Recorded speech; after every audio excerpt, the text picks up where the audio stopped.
Hey guys, this is Carisa with Inky Fairy Designs and welcome back to my YouTube channel, or you might be watching this on the Ranger Ink YouTube channel.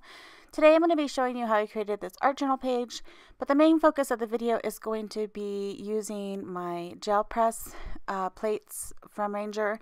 I have the 3 set here and I'm using the new Dina Wakley assorted mixed media tags in the white.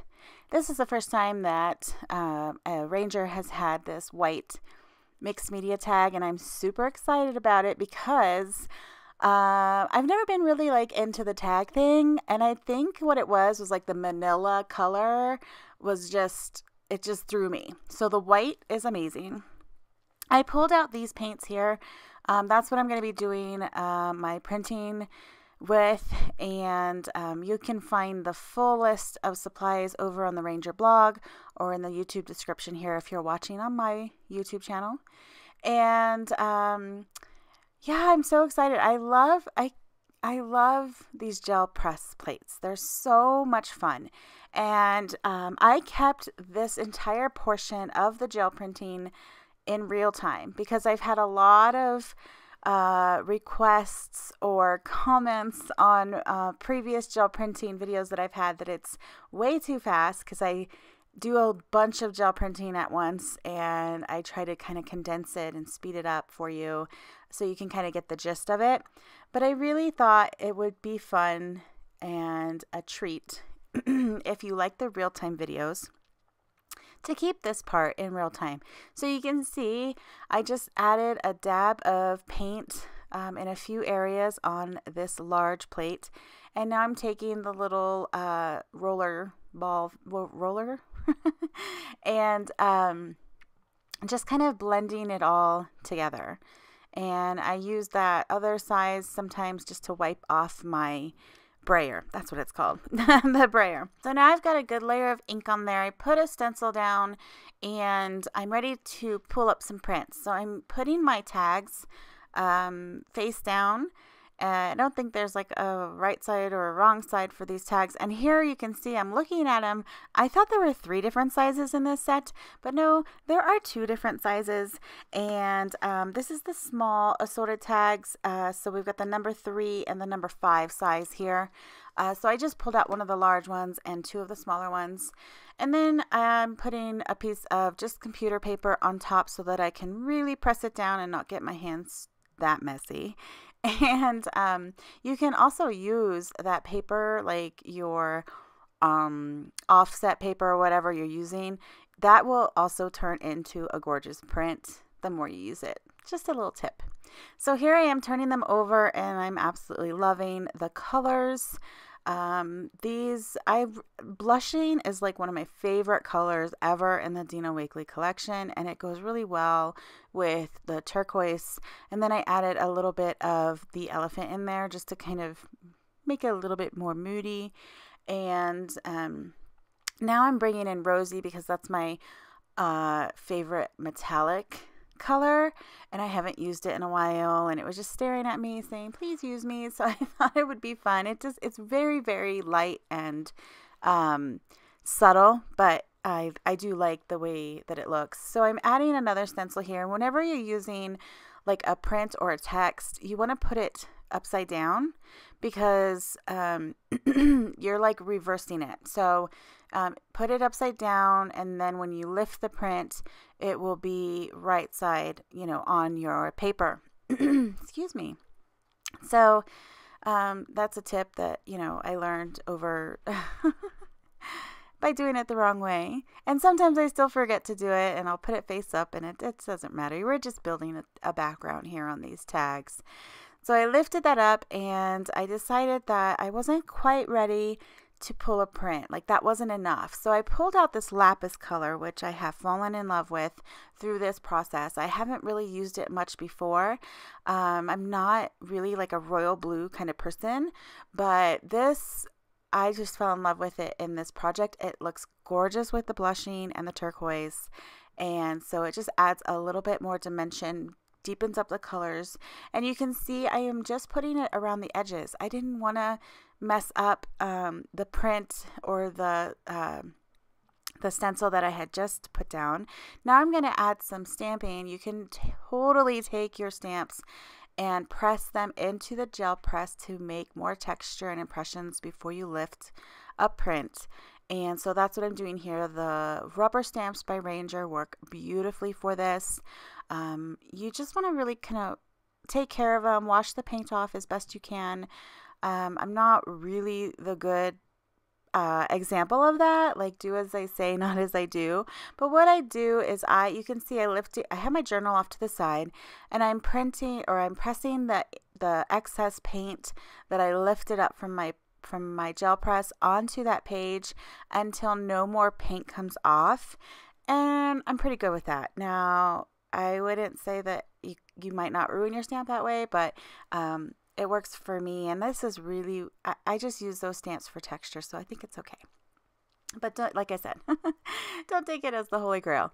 So now I'm ready to do my second print on top of what I already have. So I'm laying my tags there, just kind of placing them where I think I really want the color and the texture to be on my tag. I put my printer paper over top again, give it a nice rub with my hands, and then I'm going to lift those tags up, and this one, love. You could really see that beautiful stencil text on the background there, and those other ones got a lot of that really pretty lapis around the edges that I just love. And the nice thing is you can still see the first print that we did. You can still see those hexagons and those colors through the second print that we put on top. So when you're doing that, you just want to make sure that your first layer is pretty dry. And when you're printing, you put a really thin layer. I was kind of thick with it first, but you really want to you really just need a thin layer of paint, and that really helps to make them dry quickly. So that's it for that section. Now I'm going to do one more pull, I believe, with the circle plate. I love this little circle plate. I don't use it nearly enough, so I wanted to use it on my tags. And I put a little bit of white paint there. Now I'm using my scrap paper to kind of wipe off the brayer because I don't want it turning into one light blue color. I really want to keep that white. And there'll be a little bit of blue on there, but it's going to be mostly white. So I'm just making sure there's a nice thin layer there, and then I'm going to take another stamp from that Text and Scribbles. I think that's the set I'm using. This circle one that has this beautiful text and scribbles around it. And I'm just pressing that into the plate, and you can see the beautiful texture that it leaves behind. And again, even though it's white paint, I'm going to go ahead and find that page that I was using before, and I'm just going to press that into a page in my journal and get that excess paint off of my stamp. And another good thing is that I'm building up another background in my journal while I'm doing this, so it's like two for journal. So I'm going to add my my tags onto this little circle plate. I'm just kind of lining up where I kind of want that circle impression to be. I could have done one at a time, but I was just trying to do, very, very simple, just pressing it down. Now, I didn't have anything like where I would have paint on, but I like to put that paper on top. It just gives me something to really good press on, and I'm not going to move my tags underneath. So you can see that just added another layer of dimension to our tags. I love to add white or black towards the end of my printing. That really gives it a lot of dimension and contrast. I like that. So here I'm going to bring out the Scribbly Circle stamp. I love this stamp. You probably see me use this a ton of times, but it's one of my favorites for adding texture. And I pulled out archival ink and watering can because I thought it would kind of pull out the elephant color that I used earlier in the printing. And so I'm just using that. I'm going to add a little bit more texture. So now I've removed the gel plates out of the way, and I have a beautiful background already started on my tags. And now I'm just going to add a few little bits of texture using stamping and some doodling. So that's what I like to do after I've kind of had my gel press fun and I've created these backgrounds. And here I've only done 3 tags, but a lot of times you can do pages upon pages upon pages at once, and then you can add these little details later. So I'm pulling out some scribble sticks in the same colors that I used in the paint, so lapis and blushing, and I'm just going around the circle, that big white circle, because I kind of want to highlight it a little bit more. So I use that with the lapis color. Now I'm taking the blushing scribble stick and just doing a little bit of doodling. I'm going to go around the little circle doodad that's on tags because it's raised there. The paint didn't really get into that nook and cranny, and so using the blushing scribble stick I'm able to kind of fill in that white space. I mean, you didn't have to, but I loved it, and it, you know, blushing is my favorite color, so I wanted to add some more of that onto my tag, and that was the perfect spot to do that. I could just go around it and really deepen that up, and I think that really tied it all in together nicely.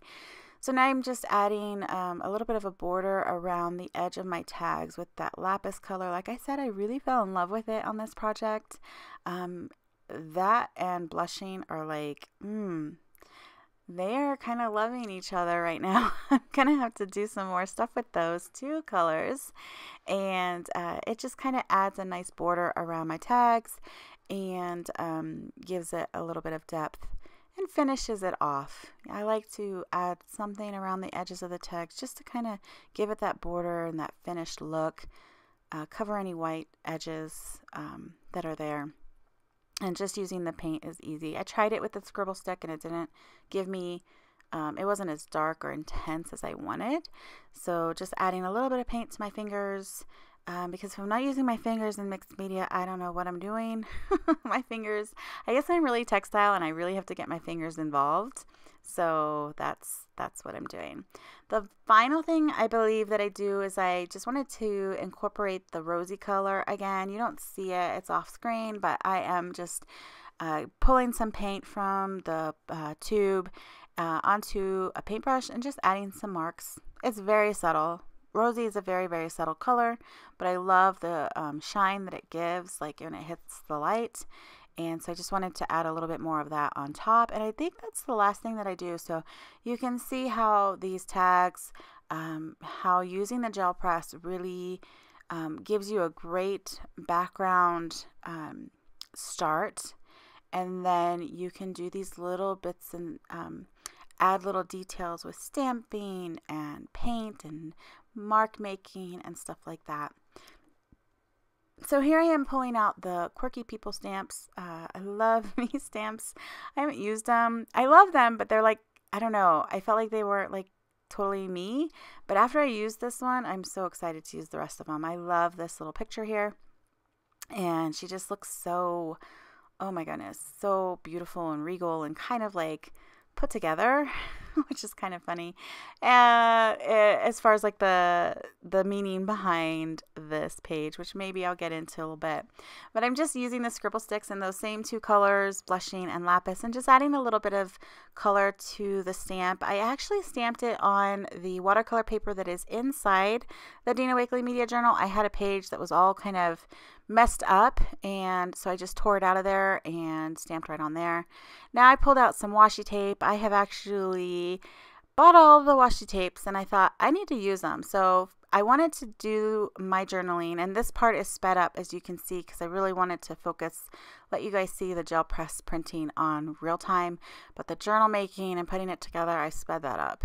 So I was definitely wanted to use the burlap paper for this. I think it really kind of makes the tags and the printing pop, just that texture, and a lot of times I don't know what to do with the burlap, so this is such a great thing to add. So a little bit of washi tape, some of these tags, a stamp, you know, really simple, but I really, really enjoyed it. I love the look of it. So I felt like I have a lot of these like angular lines, and I gave her really like circular cheeks, and so I felt like I needed to draw, you know, kind of combine or add that element more on my page. So I just scribbled some white and black circles using the paint bottles, which are perfect with that little tip on there to do that. And to add the tags, you saw I put them together once I figured out the arrangement that I wanted. I put some washi tape on the back to keep them together that way. And then the heavy gel medium is perfect for adhering things to this rough texture burlap. So I love using that. That's what I use to attach my tag and the stamp. So I don't know if you noticed, I did do a little journaling on the bottom of the stamp. I did that off camera. I've titled this page "The Girl Behind the Face" because I felt like this picture, there's like a story behind her, and I think we all have a story behind us that we might not share with everybody. So that's kind of what I was journaling about.